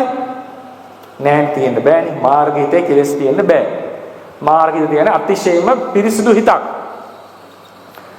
හැබැයි මාර්ග හිතෙන් කෙලෙස් දුරවන්නේ නැද්ද? කෙලෙස් දුර වෙනවද නැද්ද මාර්ග හිතෙන්? මාර්ග හිතෙන් කෙලෙස් දුර වෙන එක අපි අහලා තියෙනවනේ. මාර්ග හිතෙන් කෙලෙස් දුර වෙනවා. එහෙමනම් මාර්ග හිතේ කෙලෙස් නැතිනම්, හටගත්ත ක්ලේශයකුත් නැතිනම් මාර්ග හිතෙන් දුරු කරන්නේ මොන ක්ලේශයද? අතීත ක්ලේශය දුරු කරන්න දෙයක් නැහැ නේ. ඒක නැති වෙලා ඉවරයිනේ. වර්තමානයේ ක්ලේශයක් හටගෙන නැහැ මාර්ග හිතත් එක්ක. අනාගතයේ ක්ලේශය අනාගතේ හටගන්නේ. ඒක දුරු කරන්න බෑ. එහෙමනම් දුරු කරන්නේ ඒ වෙලාවේ තියෙන නිදාගෙන ඉන්න ක්ලේශයයි. මම නැවත කියනවා, මාර්ග හිතෙන් කෙලෙස් දුරු කරනවද නැද්ද? දුරු කරනවා. මාර්ග හිතත් එක්ක කෙලෙස් හට ගන්නවද නැද්ද? නැහැ. මාර්ගයත් එක්ක කෙලෙස් හටගන්නේ නැහැ. එහෙම වෙන්න බෑ. මාර්ග හිතත් එක්ක මෝහේ තියෙන්න බෑනේ. එතකොට මේ මාර්ග හිතෙන් දුරු කරන්නේ මොන ක්ලේශයද? අතීත ක්ලේශේ දුරු කරන්න දෙයක් නැහැ. අනාගත ක්ලේශය දුරු කරන්න බෑ. වර්තමානයේ කෙලෙසයක් නැහැ මාර්ග හිත පහළ වෙනකොට. ඒතර දුරු කරන්නේ මොන ක්ලේශයද? පරමාර්ථ ජාතිකව පවතින නිදාගත් ක්ලේශය කියලා මතක තියාගන්න. ඒක තමයි දුරු කරන ක්ලේශය. ඕක තමයි පාඩම. දැන් අවසానයි. පරමාර්ථ ජාති කර්ම කීපයි මම කතා කරන්නේ. ගොඩාක් මේවා ගැන කතා කරන්න පුළුවන්. නමුත් අපිට අදාළ වෙන කරුණු ටික කතා කරමු. පරමාර්ථ ජාතික කියලා කියන්නේ උපාදටිති භංග කියන අවස්ථාවලට නොපැමිණි අතීත අනාගත වර්තමාන නුවණ, නමුත් අපේ సంతානෙහි තියෙන විද්‍යමාන ධර්ම ටික. ඒවා පරමාර්ථ ධර්මවල අවස්ථා, වෙනම ධර්ම නෙවෙයි, අවස්ථා ධර්ම ටික. මේ අවස්ථා නිසා තමයි අපේ సంతානේ, ඒකෙන් තියෙන අවස්ථා තුනක්: ක්ලේශ, කර්ම ශක්තිය, වාසනාව. ක්ලේශය කියන්නේ නිදාගත්ත ක්ලේශය. කර්ම ශක්තිය කියන්නේ අපි කරපු පුරාණ කර්ම වල ඉතිරි වෙච්ච ශක්තිය. වාසනාව කියලා කියන්නේ අපේ సంతානේ තියෙන හුරු. අපේ సంతානේ තියෙන හුරු. එතකොට මේ ක්ලේශ, කර්ම ශක්ති, වාසනා ආදිය අතීත වෙන්නෙත් නැහැ, වර්තමාන වෙන්නෙත් නැහැ, අනාගත වෙන්නෙත් නැහැ. හැබැයි ඒවා විද්‍යමානයි, පරමාර්ථ ජාතික. මේ ක්ලේශ, කර්ම ශක්තිය අතර ලොකු සම්බන්ධයක් තියෙනවා. කර්ම ශක්තිය රැස්වන්නේ මේ නිදාගත් ක්ලේශයේ හිතට බලපානකොට තමයි කර්ම ශක්තිය ඉතිරිවන්නේ. කෙලෙස් නැත්තම් කර්මය රැස්වන්නේ නැහැ. ඒ නිසා තමයි රහතන් වහන්සේට කර්ම රැස්වන්නේ නැත්තේ. අපි කරන ක්‍රියා කර්ම බවට පත් වෙනවා. ඇයි? කෙලෙස් වල බලපෑම තියෙන නිසා. මේ රැස් වෙච්ච කර්මයට මතු ප්‍රතිසන්දි ලබා දෙන්නට නම් අවකාශ ලැබෙන්නට ඕනේ. ඒ අවකාශය ලැබෙන්නේ මේ කෙලෙස් නිසා. කෙලෙස් නිසා. කර්මයේ රැස්වන්නේත් කෙලෙස් නිසා. අවකාශ ලබන්නේ මතු විපාක දෙන්න අවකාශ ලබන්නේ ප්‍රතිසන්දි ලබා දෙන්න අවකාශ ලබන්නේ කෙලෙස් නිසා. එහෙමනම් කර්ම රැස් නොකරන්නත් මතු ප්‍රතිසන්දියත් නොලබන්නත් ඔබ විසින් කළ යුතු වන්නේ මේ කෙලෙස් දුරු කිරීමයි. මේ කෙලෙස් දුරු කිරීමයි. කර්ම ශක්තියත් අපිට පේන්නේ නැතුව නිදාගෙන තියෙනවා. කෙලෙස් ධර්ම අපේ సంతානෙහි නිදාගෙන පවතිනවා. හැබැයි මේ ධර්මයෝ විද්‍යමානයි අපේ సంతානෙහි පවතින ධර්ම ටික. ඒවා පරමාර්ථ ධර්ම වලට වඩා වෙනස්. පරමාර්ථ ධර්ම කියලා කිව්වේ ස්වභාව ලක්ෂණයක් ඇති කෘත්‍යයක් කරන තවත් ධර්ම සමග මිශ්‍ර වෙලා හටගන්න ධර්ම. ඒවා හටගෙන නිරුද්ධනා වෙන්න පුළුවන්. හටගෙන තාම නිරුද්ධ නොවුනා වෙන්නට පුළුවන්. අනාගතේ හට ගන්න වෙන්න පුළුවන්. පරමාර්ථ ජාතික කියලා කියන්නේ එසේ හට ගැනීමක් නැති අවස්ථාවක පවතින ධර්ම ටික. ඔය තමයි මගේ පාඩම. ප්‍රශ්න අහන්න පුළුවන්. ප්‍රභාගයක් තියෙන නිසා. ආරම්භ කිරීමේ කෙලෙස් විදාගෙන ඒක නෑ භවංගයට අන්‍ය වූ අවස්ථාවක් මේක. භවංගසිත කියලා කියන්නේ අපි අපේ ජීවිතයේ දිගටම පවතින සිතක්. නැවත නැවත පහළ වෙන සිතක්. ඒ සිතයි අපි ජීවිතේ පවත්වන්නේ. මේකෙන් අන්‍ය වෙච්ච දෙයක් තමයි කෙලෙස් කියලා කියන්නේ. හැබැයි ඒක කොහේ තියනවද කියලා පෙන්වන්න බෑ අපිට. හැබැයි නැතුව නොවේ. ඔක සාංගාංශරේම කියන රේරුකාන් සාදේ කොහේ තියනවද කියලා පෙන්වන්න පුළුවන් එකක් නෙවෙයි. හැබැයි රූපකයයි සිතයි අසුරු කරගෙන තමයි පවතින්නේ. නැගී සිටිනවා. යා හට ගන්නවා සිත. ඒකයි. හේතු සකසුනාම හට ගන්නවා. හැබැයි යා ඇත. නැත නොවේ. තෙරවසන සමනස එතකොට මේ ආශය කෙලෙස් කියන්නේ අප්‍රහීන පරමාර්ථකාරයෙන් කියන නමිනමකමේදී අපි අතීත කාර්යයන් වල ඉඳලා පිළිතුරු වගේම අපි දැන් කරන කාර්යයන් නිසා තමයි ඒකට කොටස් එකතු කරනවා. එකතු වෙනවා කියන්නේ. ඒක එන්නේ බලවත් වෙනවා කියලා කියන්නේ. බලවත් වෙනවා. ඒකේ 아무තෙන් එකතු වෙන්න දෙයක් නැහැ. උපරිම ක්ලේශي අපි ගාව තියෙනවා. අපි පුත්‍රජනව ඉන්නකොට අම්මා තාත්තා මරණ මට්ටමට යන්න පුළුවන්. සංඝ ભેදේ කරන්න පුළුවන් නියත මිත්‍යාදෘෂ්ටිය වෙ. කියන්නේ කෙලෙසේ පරිපූර්ණව තියෙනවා. ඒක එන්නේ බලවත් වෙනවා. ඒක බලවත් වීමක් තමයි සිද්ධ වෙන්නේ. ඒ කියන්නේ සම්පූර්ණ පැකේජ් එක අපි ළඟ තියෙනවා. ඒකේ අර බලවත් වුණාම ටිකක් අපි දැන් වැඩි වුණාම මේ දවස්වලට වැඩිපුර කේන්ති යනවා. මේ දවස්වලට වැඩිපුර ඇලීම වැඩි. මේ දවස්වලට වැඩිපුර නිින්ද යනවා. ඔය ඉතින් ආයේ වගේ අපි ඒකේ අඩු දුර්වලකම් වැඩිකම් තමයි සිද්ධ වෙන්නේ. අපි අකුසල් කරන්න ඒක බලවත් වෙන්න පටන් ගන්නවා. ඒක මොහොතේ අපේ අන්තරක් කියනවානේ දැන් අපි කුසලයේ ඉඳලා ඉන්න මොහොතක ද්වේෂයක් මතුවනවා. එතකොට ඒ කුසලසිත යනපත් කරලා අරසිත කුසලසිතක අවස්ථාව ලබා නොදී ද්වේෂය මතුවෙනවා. ඔව් ඉතින් ඒකට අර ඒ සිත මත සිත මත කියලා කියන්නේ අර සිත නතර වෙලා වෙන සිතක් හට ගන්නවා.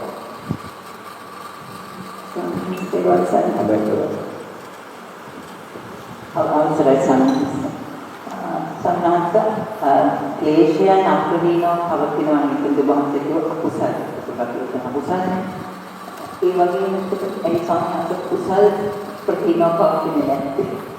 ඒ ප්‍රශ්නේ බුදුහාමුදුරන්ට අහන්න ඕනේ. බුධර්මයේ කියලා කියනවා මෙහෙම පාඩයක්. කුසල අනුසයා නාම නැති. කුසල් වල අනුසයක් නැහැ කියලා කියනවා. තිබ්බනම් හරි හොඳයි. තිබ්බනම් අපි උත්සාහය අතහරිනකොටම කුසල් මතුවේ නෑ. ඒක නෙවෙයි ලෝකේ හැදිලා තියෙන ක්‍රමය. ඒකට උත්තරයක් දෙන්න බෑ මට. ඒ කියන්නේ ඒක හේතුව තමයි අකුසල් තමයි අනුසය තියෙන්නේ කුසල් අනුසය නැත. සම්මාසල් තව ප්‍රශ්නයක් මගේ ඔබ වහන්සේ ඉස්සෙල්ලා පැහැදිලි කළා චිත්තෝත්පාදය චිත්තය චෛතසික වෙනම අපිට ආරම්භ කරන්න පුළුවන් කියලා. ඔව්. ඒකන පොඩි ගැටලුවක් තියෙනවා සම්පූර්ණයෙන්ම මට තේරෙන්නේ නැහැ කොහොමද ආරම්භ කරන්නේ කියලා. දැන් වේදනාවේ විඳීම කියන ලක්ෂණ විතරක් අරමුණු කරොත් වේදනාව නෑ. හරි විඳීම චෛතසික විතරක් අරමුණු කරන්න පුළුවන්. ගොඩාක් වෙලාවට ඒක මිශ්‍රව තමයි අරමුණු වෙන්නේ. නමුත් වේදනාව වෙනම අරමුණු කළ හැකියි. ඒ නිසා පොත්වල දක්වලා තියෙනවා වේදනානුපස්සනා, චිත්තානුපස්සනා වගේ සමහර මානසිකාරවලදී එක එක චෛතසික ධර්මය ධම්මානුපස්සනාවේදී වෙන වෙනම චෛතසික ධර්මය අරමුණු කිරීමත් කරන්න පුළුවන්. සිත අරමුණු කරනකොටත් අනිත් චෛතසික දැන් ඒක වෙන් කරන්න හරිය අමාරුයි. නමුත් වැඩිපුර අවධානය දෙන්නේ අර ධර්මයට. ඒකයි ඒකේ.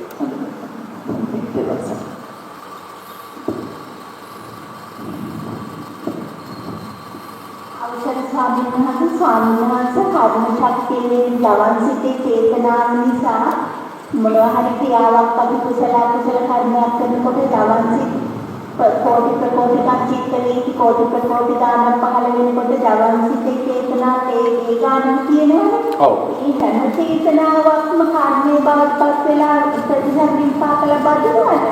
හැම චේතනාවක්ම කර්මයක් වෙනවා. හැබැයි ප්‍රතිසන්දි ලබා දීමේ ශක්තිය එන්නේ ඒ සිත් වලින් කර්මපතයක් සිද්ධ වුණොත් පමණයි. කර්මපතයක්. ඒ කියන්නේ සතා මරන්නට ඕනේ. සතා මරන්න දුනු ඊතල ගත්තා ඊට නැවැත්තුවා නම් කර්මපතයක් නෙවෙයි. හරිනේ? හැබැයි මැරුවොත් එහෙම අර මුළු කර්මය මුලින් ඉඳලම දුනු ඊතල සකස් කරපු අවස්ථාවේ ඉඳලම තියෙන සියලු චේතනා වලින් ප්‍රතිසන්දි ලබා දෙන්න පුළුවන්. හරිනේ? හැබැයි තව විශේෂ අවස්ථාවක් තියෙනවා සමහර ආචාර්යවරු කියලා මරණාසන්න අවස්ථාවේදී කර්මපත නොවිච්ච කර්ම වලින් ප්‍රතිසන්දි ලබා දීමේ හැකියාවක් තියෙනවා කියලා. එහෙම කතා ප්‍රවෘත්ති ටිකක් තියෙනවා. ඒක මරණාසන්න අවස්ථාව ගැන කියන්නේ නැත්තම් සාමාන්‍යයෙන් කර්මපත බවට පත් වෙච්ච එකකින් තමයි ප්‍රතිසන්දි අවස්ථාව ලබා දෙන්නේ.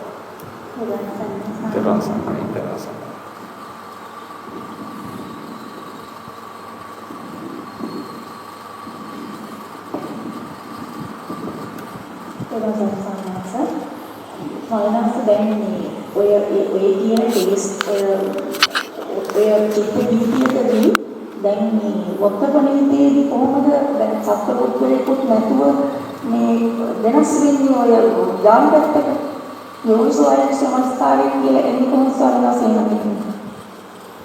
ඔකෙන් බැටරි බැස්සලා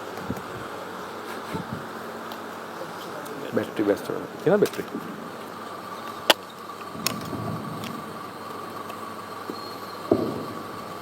बैटरी थी ना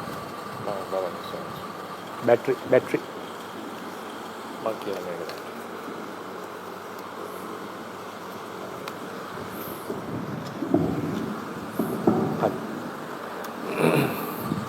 ඔය ප්‍රශ්නේ තමයි කොහොමද තීරණ ගන්නවා කියන ප්‍රශ්නේ ඔය තියෙන්නේ. තීරණ ගන්නවා කියන ප්‍රශ්නේදී ඒක මම විස්තර කරන්නකොත් ඔක වෙනම පාඩමක්. හරිනේ? ඒතකොට තීරණ ගන්නකොට කොහොමද නියතවාදයට නොවැටි අහේතුකවාදයට නොවැටි මොත්තපන හිතෙන් තීරණ ගන්න කියන එක ගන්න. දැනට මතක තියාගන්න සිතකට පුළුවන් තීරණයක් අරගන්න. හරිනේ? ඕක දැන් මම මේ පාඩමේ යෝග විස්තර කරන්න ගියොත් ඔබ ටිකක් ලොකු මාතෘකාවක් බවට පත් වෙනවා. සිත්වලට පුළුවන් තීරණ ගන්න කියනවාද කියන්නේ.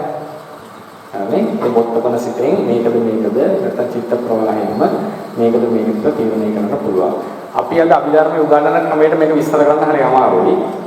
හරි? එතකොට ආත්මයක් තිබුණොත් කොහොමද තීරණ ගන්නෙ? ආත්මේ නැතුව කොහොමද තීරණ ගන්නෙ කියන එක එක්තරා උපමාවක් අනුසාරයෙන් අපිට විස්තර කරන්න සිද්ධ වෙනවා. දැනට මතක තියාගන්න බොත්තපන සිතට ආදී සිත්වලට තීරණ ගැනීමේ හැකියාවක් ඇත. ඒක සිතේ ස්වභාවයක් සලකන. එතකොට ඔය හරි විශේෂ ගැඹුරු ප්‍රශ්නයක් ඕක. පුළුවන් මට විස්තර කරන්න. ඒක නමුත් ඔය විස්තර කරනකොට ටිකක් මේකක් වෙනවා. ඒ කියන්නේ උදාහරණයකට එතනදී ඉන්නේ ධර්මයක ඉපදීමයි තීරණ ගැනීමයි කියන එක දෙකක් ලෙස කඩන්නට ඕන. හැම සිතක්ම උපදින්නේ හේතු නිසා. ඒ කියන වාදයක් නෑ. ඒ හේතුඵල ධර්මයක්. හේතු නිසා ධර්ම හටගන්නවා. හැබැයි අපි ගන්න සිතෙන් ගන්න තීරණ 100% හේතුඵල මතම තීරණය වෙනවා නම්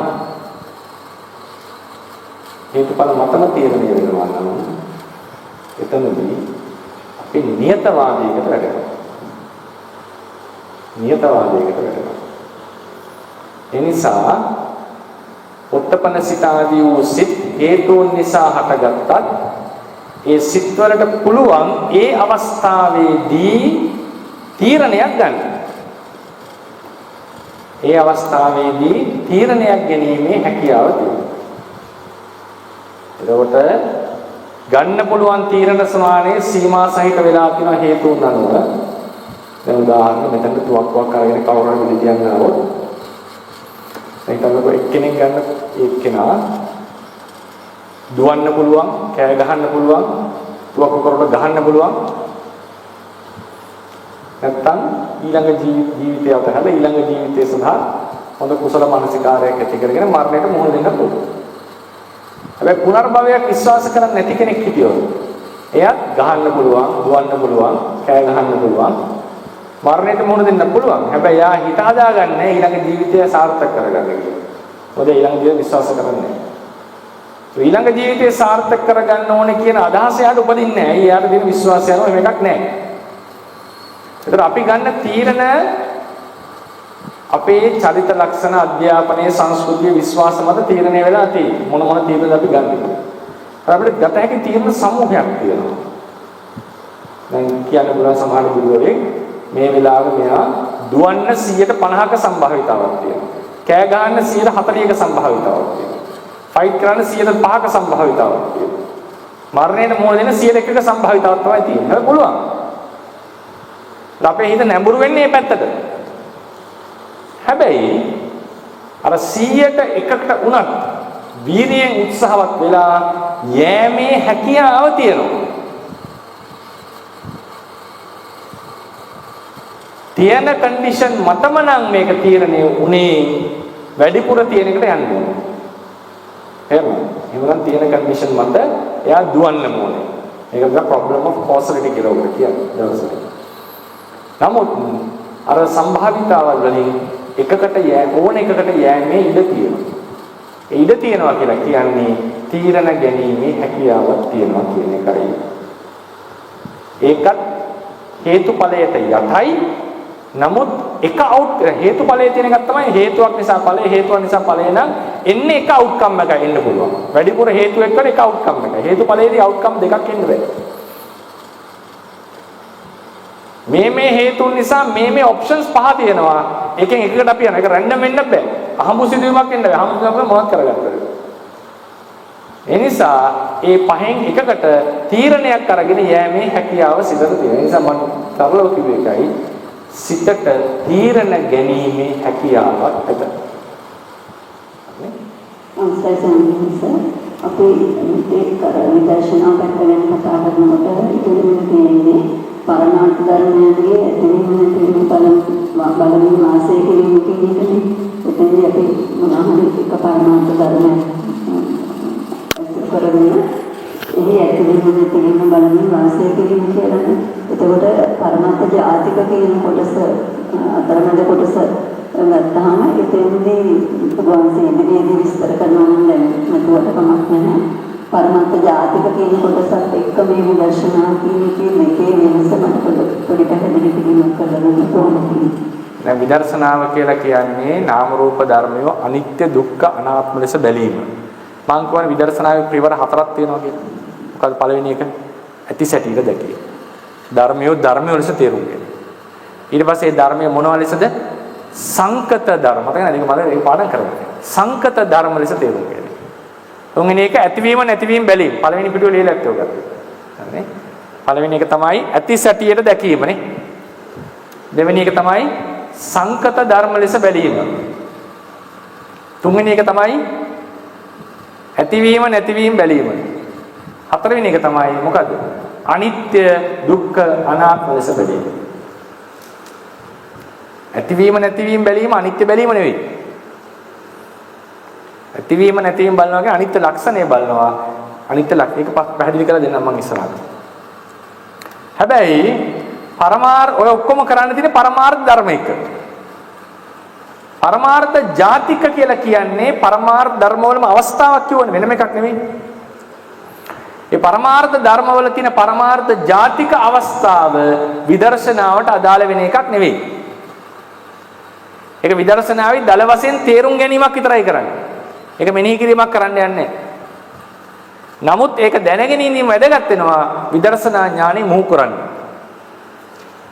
ඒ ඉස්සරහට විශේෂයෙන්ම මග්ගා මග්ග ඥාන දර්ශන විසුද්ධිය සඳහා භාවනාව සිද්ධ කරන කොටයි ඊට පස්සේ පටිඝ සමුප්පාදයේ මෙනෙහි කරන කොටයි මේ අද ඉගෙනගත්ත දේ ලොකුවට වැදගත් වෙනවා හරියට තේරුම් ගැනීම සඳහා. ඒ නිසා විදර්ශනාවට ඍජුවම අර බලනවා කියන එකට සම්බන්ධ වෙන්නේ නැහැ පරමාර්ථ ජාතිය. තරසමයි ස්වාමීන් වහන්සේ අවසරයි. ස්වාමීන් වහන්සේ chart එකේ තියෙන අනුත්පන්න දුක හට නොගත් ධර්මයක් නිසා පරමත්ත ජාතික ධර්මයක් ලෙස සලකන්න පුළුවන්ද? ඒ වගේම මගේ අනිත් ප්‍රශ්නේ අනුත්පන්න දුක්ඛ නිරෝධය මාර්ගසිත හතරෙන් කරනවාද? එසේනම් මේ කොපමණ ප්‍රමාණයක් දෙන්නේ? ඊළඟ ලෙක්චර් එක ඔක තමයි අනුත්පන්න ධර්ම කියන එක ඉතිරි අනුත්පන්න ධර්ම පරමාර්ථ ජාතික නෙවෙයි. හේතුව අනුත්පන්න ධර්ම සැබවින්ම නැහැ. අනුත්පන්න ධර්ම කියලා කියන්නේ හටගත හැකි බව. පරමාර්ථ ජාතික ඇත. මේ මොහොතේ ඇත. අනුත්පන්න ධර්ම කියන්නේ හටගන්න පුළුවන් බව. ඒ නිසා මිදිලා නැහැ. එයාවත් පරමාර්ථ ස්වභාවයක් ලෙස බුදුරජාණන් වහන්සේ සලකලා තියෙනවා. ඒක සැලකීමක්. ඒක මම ඉස්සරහට විස්තර කරනවා. ඒක සලකන බවක්. දැන් බලන්න අපි යම් පරමාර්ථ ජාතික කියන එක මම කියවන අවතකුණා. පරමාර්ථ ජාතික කියන පිටුවට යන්න. ඒක යන්න පිටුව 24. 24 පරමාර්ථ ජාතික ධර්ම කියනනේ 1:38 නේ. පරමාර්ථ ජාතික යනු සත්‍ය වශයෙන් විද්‍යමාන වන නමුත් උත්පාදින නොපැමිණි ධර්මයෝය. මෙම ධර්මයෝ සහජාත ධර්ම සමග උත්පාදින නොපැමිණි නිසා පරමාර්ථ ධර්මස නොහැඳින් වේ. පරමාර්ථ ධර්ම නොවද මේවා අපරමාර්ථ වූ ප්‍රඥප්ති නොවේති. මෙමෙ ගති ස්වභාවය හේතු ඇති කල්ලි පරමාර්ථ ධර්ම ලෙස හටගනිති. තවද ඒවා නාම රූප సంతාන වලට බලපෑම් කරයි. එබැවින් මේවා පරමාර්ථ ගති ස්වභාවය. දැන් අනුප්පන්න ධර්ම කියන එක මේ පරමාර්ථ ධර්ම කියන ගොඩක් විස්තර කරලා තියෙනවා. ඊට පස්සේ අනුප්පන්න ධර්ම 37 පිටුව.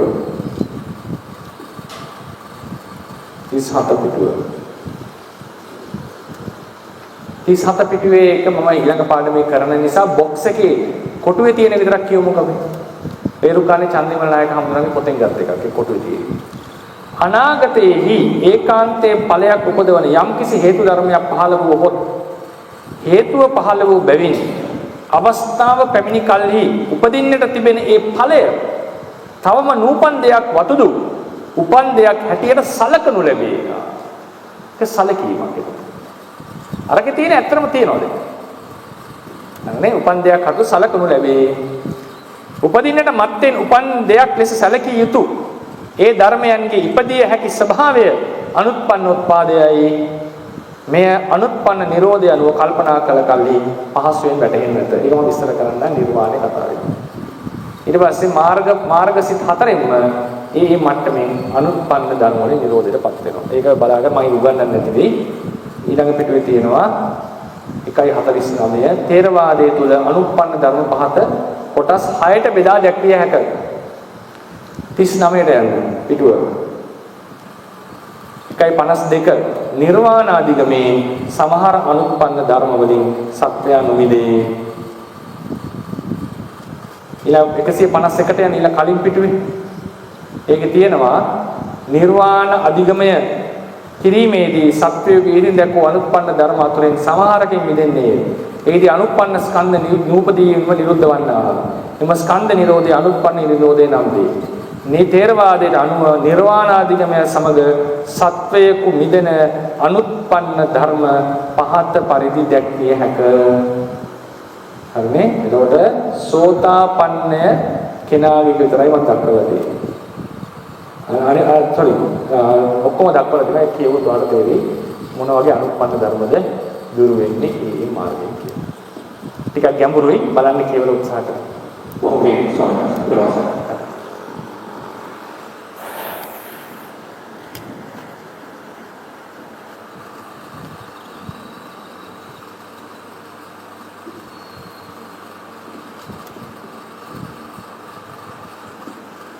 තියෙන ප්‍රශ්න අහන්න. අන්ත ප්‍රශ්නයක් අහන්න.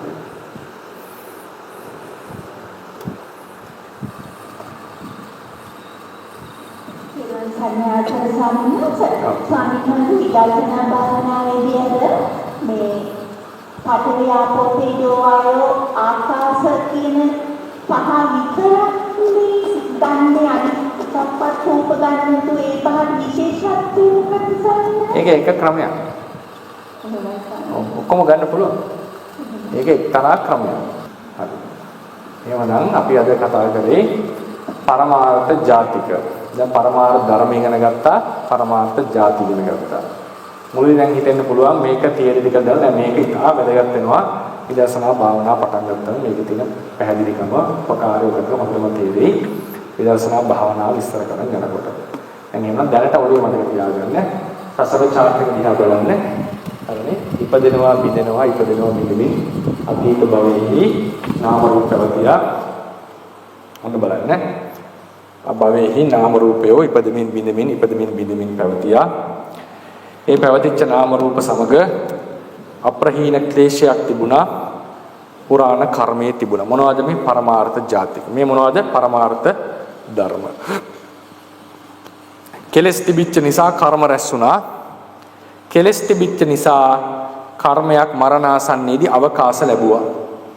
අවකාශ ලැබීම නිසා ප්‍රතිසන්දියක් නාම රූප පහළ වීම සිද්ධ වුණා. ඒ නාම රූප ඉපදෙමින් බිඳෙමින් දිගින් දිගට ගමන් කරනවා.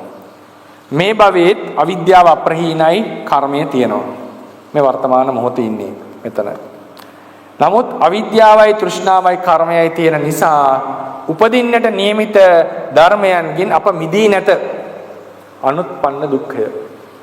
ඒක හරියට මම ඒක විස්තර කරන්නම් ඊළඟ පාඩමේදී.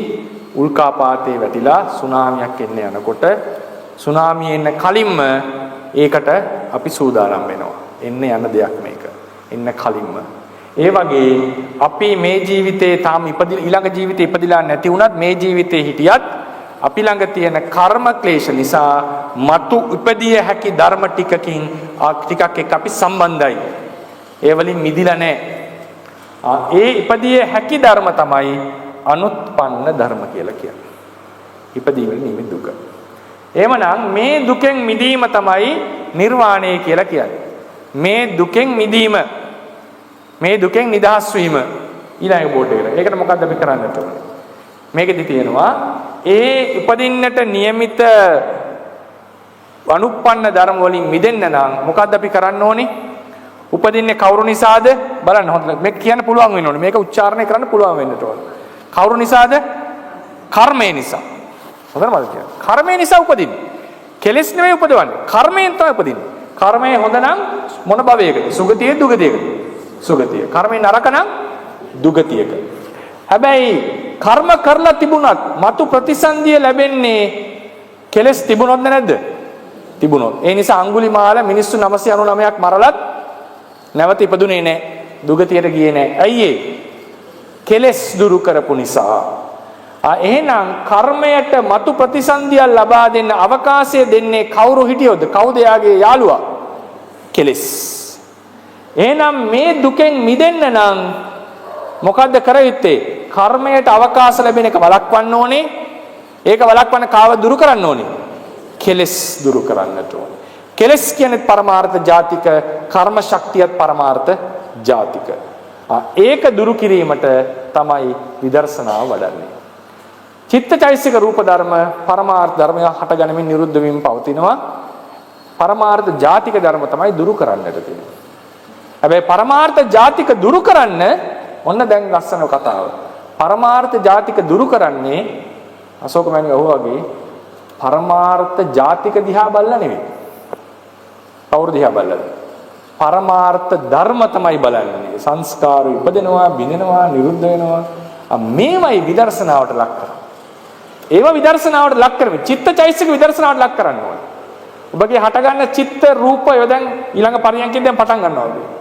ඒවා විදර්ශනාවට ලක් කරන්නට ඕනේ. ඒවා යථා ස්වභාවය තේරුම් ගන්නට ඕනේ. ඒවා සංකත ලක්ෂණය තේරුම් ගන්නට ඕනේ. ඒවා තේරුම් ගන්නකොට දුරු වෙන්නේ කවුද? පරමාර්ථ ධර්මයක්ද? නෑ. පරමාර්ථ ජාතිකයි දුරු වෙන්නේ. පරමාර්ථ ජාතික නිසා තමයි උපදින්නේ. පරමාර්ථ ජාතික නිසා තමයි කර්ම රැස් වෙන්නේ. පරමාර්ථ ජාතික ක්ලේශය තමයි අපි දුරු කරන්නේ. ඒ නිසා දැන් අපි දෙවෙනි මේක දැන් ඊළඟ පාඩමේදී හවස කර භාවනා පරියන්කෙන් පස්සේ ගිලම්පසෙන් පස්සේ කරන්නේ මෙන්න මේක. මහත්මයා මේ පාඩම වෙනම පාඩමක් ලෙස මම කරනවා. මේවා දීර්ඝව කරන්න ඕනේ. නමුත් අපි භාවනා වැඩසටහනේදී අත්‍යවශ්‍යම ටික විතරක් කතා කරනවා භාවනාවට උපකාරයක්. දීර්ඝව බලන්න ඕනේ. තේරවාද සිද්ධාන්ත පාඩම් මාලාව බලන්න. ඒවල දීර්ඝව සාකච්ඡා කරලා ඇති. හොඳයි. එහෙනම් අපි අවසන් කරමු. දැන් එහෙමනම් පරියංක භාවනාව ටික වැඩි වෙලාවකට ඉතිරි වෙලා තියෙනවා. පරියංක භාවනාවක් සිද්ධ කරමු අපි. අර කියපු විදිහට හොඳයි. ඒ වතාවක් කියමු. බුද්ධ ශාසනං චිරන් තිත්තතු බුද්ධ ශාසනං චිරන් තිත්තතු බුද්ධ ශාසනං චිරන් තිත්තතු සාදු සාදු සාදු